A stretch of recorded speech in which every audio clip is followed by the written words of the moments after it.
You guys can even watch videos about the bald guy that says, if you don't got a six-pack, you can't work for me. He'll teach you a couple of sales tips. What's going on, YouTube, and welcome back.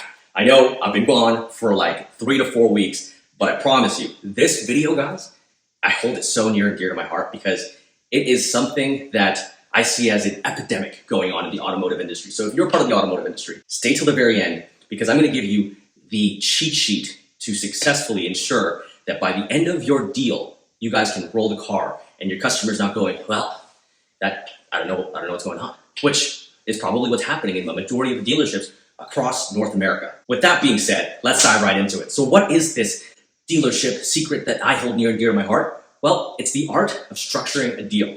When we talk about the art of structuring a deal, there are 3 shareholders to structuring a perfect car deal every time. And they are the salesperson, the sales manager, and the finance manager in that specific order. So let's start off with the salesperson. What is a salesperson's job?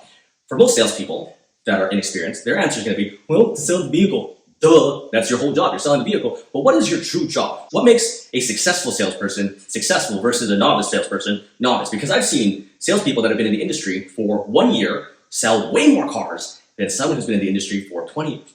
What's the difference? The difference is the person who sells the most cars doesn't actually sell cars. They get to know their customer. They get to know the situation of the customer. They build relationships. Then they sell the car. They build rapport that allows them permission to sell the vehicle. To sell the vehicle to not just one customer, but their referral base. That's what makes an amazing salesperson amazing. And that's what makes an average salesperson average. It's not the time spent on the showroom floor memorizing every single thing, every single component. Yes, that plays a factor, but the guy who builds the relationships the best will sell more cars than the guy who has the brochure memorized from front to back. We can go into a whole entire video spiel about that in another time. But today, let's focus back, rewind. Why is a salesperson so crucial in developing the art of structuring a deal? Well, a salesperson is the first line of defense when speaking with a customer, right? This is the person that builds relationships from the jump, whether they're an internet lead or an up. They're the person that gets to know the customer in the test drive, gets to know the customer, what they're shopping for. They're the person that can ask all these questions beforehand, lower the walls of defense from the customer, get the customer comfortable to talk about themselves. They are the first person that the customer speaks with. And the only exception to that rule is like maybe a receptionist, but you get the point. A salesperson's job is to build that rapport. Now, if rapport is not being built the right way, and the salesperson's only mindset and objective is to sell the vehicle, they're going to miss out on a lot of factors. For example, if the salesperson failed to ask if there's a cosigner involved beforehand, they're leaving that on the table. If they talk to a customer that's shopping around, they might be dripped out in Gucci and Louis Vuitton and all these cool stuff, but they're self-employed as a street pharmacist. They're probably not going to get approved for financing or leases. If they're in a position where, this person looks like they don't have any credit whatsoever, they barely speak any English, and they're walking around with a passport that does not look like the Canadian or North American passport. They're saying, I'm here on a visitor visa, whatever it may be. If they don't get to know that from the customer, they're leaving a lot of information on the table to successfully sell the deal at the very end of it. And what happens when that happens? Well, the next shareholder comes into play, which is the sales manager. So let's assume that a salesperson is able to effectively sell the vehicle to the customer. The next step is to desk the deal for the customer. And who desks the deal? For the most part, it's going to be a sales manager. So when a sales manager desks the deal, if the sales manager does not have any additional information other than the customer's name and phone number, most of the time, sales managers, they don't ask. And that's the problem. Your job as a sales manager is to manage sales. Your job is not to just, here's a couple numbers. You can do finance, you can do lease, and you choose one of these.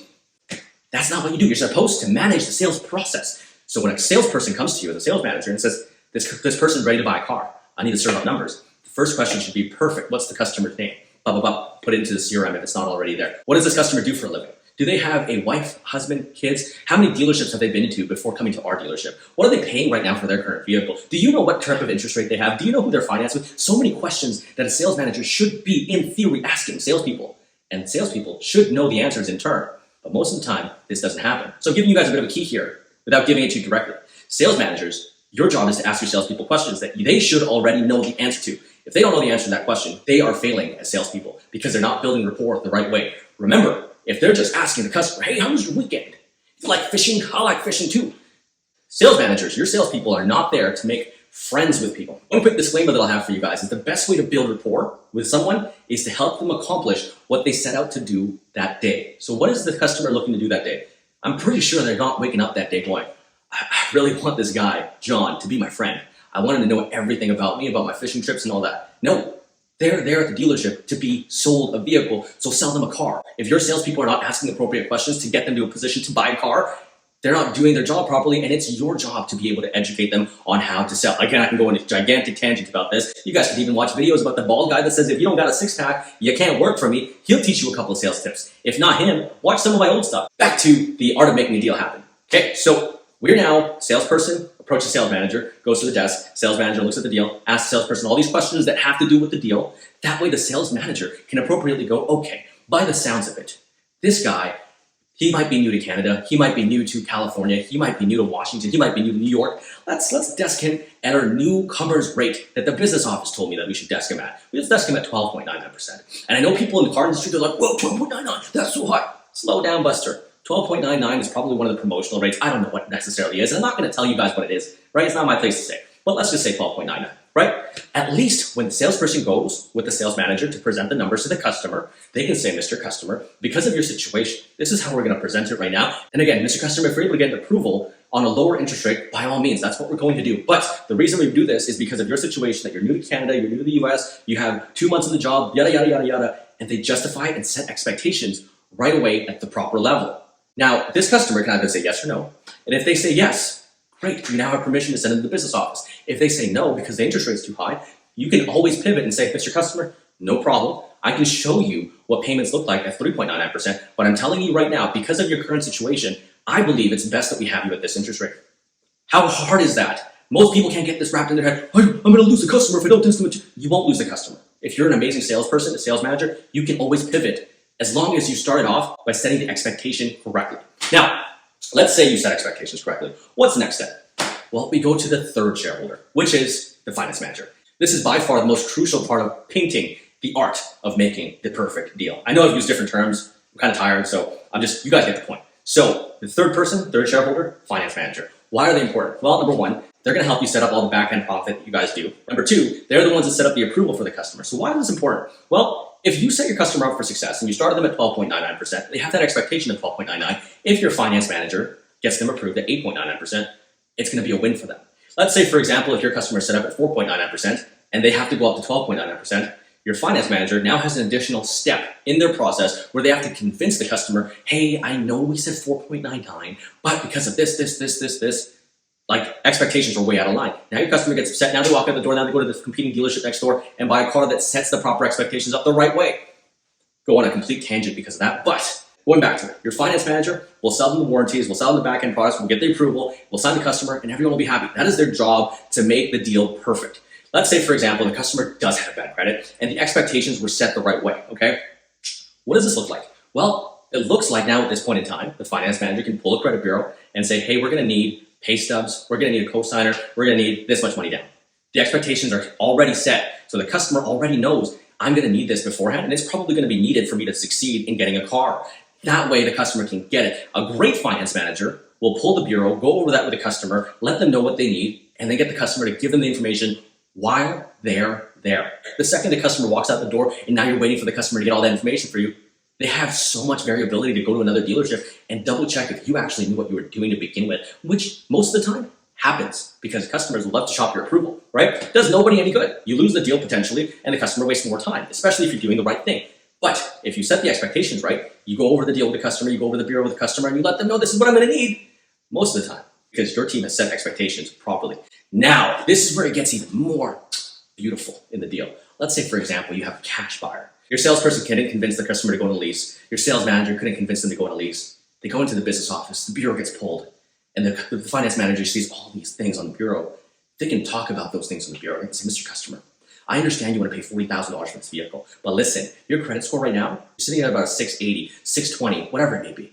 If you take your $40,000 and put it against this trade line, this trade line, and then you take this on as a loan or you take this on as a finance, the difference it makes on your bureau is significantly better, right? Not only does your credit score increase because you paid down this, and this, but you're also now in a position where you're not taking up that extra capital for an asset that might go down in value. Now you can talk about these things all day long, and again, I can go over all these sales pitches, but this is not the video for that. This is the video painting the perfect deal. And this, really, at the end of it, if all shareholders, the salesperson, sales manager, finance manager, do every single thing I said here, you guys will get a deal at your desk. It's going to be so easy. to convince pay stubs, co-signer, money down, maybe even a change in vehicle, right? If you guys are in a position where you've talked to this customer and you found out that, hey, they're bankrupt, had a repossession in the past, and they're looking at a brand new vehicle that's $70,000, and your sales manager catches wind of it, they can say, whoa, let's take a step back and let's take a look at these vehicles instead. That way, the time in the finance office doesn't get wasted. Sales managers will be able to find a proper vehicle way before it hits the finance office. And the salesperson, they're probably going to get a deal, as opposed to someone with a 400 beacon score who's a street pharmacist and wants a $75,000 M3, and they have $200 as a down payment, right? Like, it just makes sense. I know this is a super long-winded video, and I hope it makes up for all the videos that I know all you guys that follow me consistently are like, is he going to post something this week? And I haven't done anything. I do apologize. And I will try to make more content, but I wanted to really make this video as the first video that I launched in 2024 because it is something, like I said, I hold super near and dear to my heart. With that said, that is the art of making a deal, the most beautiful way to do a deal. I got one thing I want to ask you guys at the end of the video, and I hope it's not too much to ask. One of my goals this year is to get monetized on YouTube. I'm about 100 something subscribers away from getting monetized. All I'm asking is click subscribe if you're not subscribed already. There's about 70% of the people that watch my stuff aren't subscribed. So make sure you hit subscribe, and I will catch you guys on the next video. Later.